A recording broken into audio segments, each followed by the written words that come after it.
Jacques Thébault, bonjour. Bonjour. Vous êtes directeur du MBA de la School of Wine and Spirits Business à BSB et on va parler de marketing dans un contexte multiculturel avec vous qui avez travaillé en agence dans plusieurs pays. Alors, d'après votre expérience, quelles sont les bonnes pratiques en matière de marketing dans un contexte multiculturel ? Alors une bonne pratique, c'est de se faire accompagner surtout, d'avoir les bons réseaux, les bons contacts localement. On ne peut pas lancer une marque en Chine sans avoir de bons relais locaux, que ce soit sa filiale, une agence, des experts qui puissent vous permettre en fait de décoder et de comprendre les codes locaux liés à l'histoire, à l'éducation, à l'économie, à la politique du pays en particulier. Est-ce que vous auriez un exemple pour illustrer ces bonnes pratiques, un exemple dans le vin ou les spiritueux au hasard, puisque vous travaillez pour cette School of Wine and Spirits Business de BSB? Oui, absolument. On peut prendre un exemple qui, en fait, est lié à Mouton Rothschild, l'entreprise Baron Philippe de Rothschild, qui, à l'époque, en 1993, avait lancé un vin et avait lancé son millésime, comme ils le font chaque année avec un artiste illustre qui décorait l'étiquette. Alors, ils ont utilisé Miro, ils ont utilisé Kandinsky, j'en passais des meilleurs. Et ils avaient décidé de travailler avec Balthus, qui, en fait, dessinait une jeune fille nue sur l'étiquette de Mouton Rothschild. Manque de bol, en arrivant aux États-Unis, la bouteille est acceptée, passe, mais les associations américaines anti-pornographie infantile s'en émeuvent et du coup demandent le retrait de cette étiquette. Au niveau politique, effectivement, et au niveau légal, finalement, l'étiquette a dû être retirée.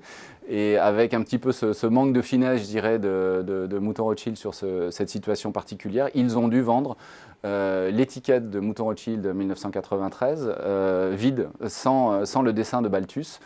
Ce qui a fait d'ailleurs, et c'est intéressant de le noter, de ce produit particulier quelque chose de très très demandé au final sur les États-Unis. Donc il y a eu un petit peu un effet positif quand même. Effectivement. Puisqu'on est dans le domaine des vins et des spiritueux, est-ce que vous pourriez nous faire un petit focus sur l'importance du pays d'origine dans la conception du marketing multiculturel ? Alors le pays d'origine, effectivement, est un sujet qui est parfois sous-estimé ou mal compris. C'est un sujet important dans les produits de luxe en particulier, dans les vins, dans les spiritueux bien sûr, mais aussi dans nos eaux minérales. Quels sont les premiers pays qui vous viendraient à l'idée lorsque vous voulez acheter une eau minérale en pensant que ce sera très pur ?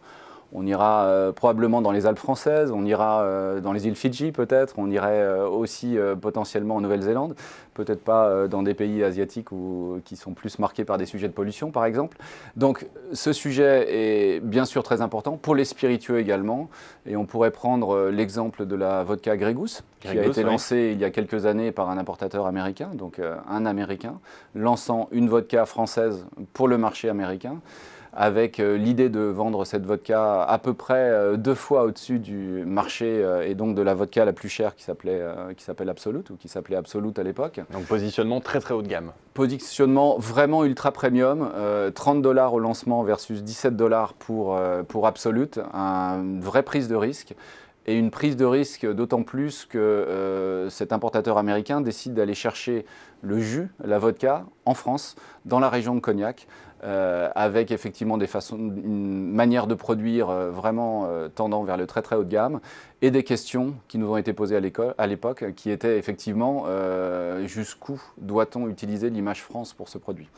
Donc une question très intéressante sur lesquelles, lorsque j'étais en agence, on a vraiment planché et qui nous a permis de pousser l'idée que l'image France pouvait être utilisée principalement auprès des distributeurs, donc des réseaux de distribution américains, basés sur l'idée que la France était très légitime sur les produits de luxe, d'une part, sur les vins et spiritueux, d'autre part.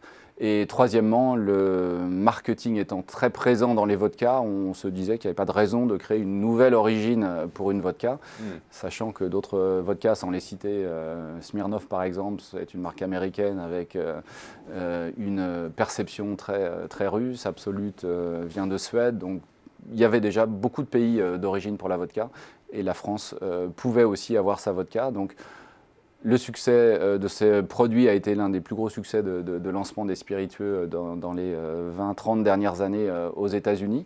Un vrai succès, mais aujourd'hui encore, ce produit n'est pas forcément perçu par les consommateurs en tant que tel comme un produit français, mais juste une vodka très haut de gamme qui s'appelle Grey Goose. Donc une stratégie bien pensée en amont et bien sûr le tout pour un produit à boire avec modération. Merci beaucoup, Jacques Je vous en prie, merci à vous.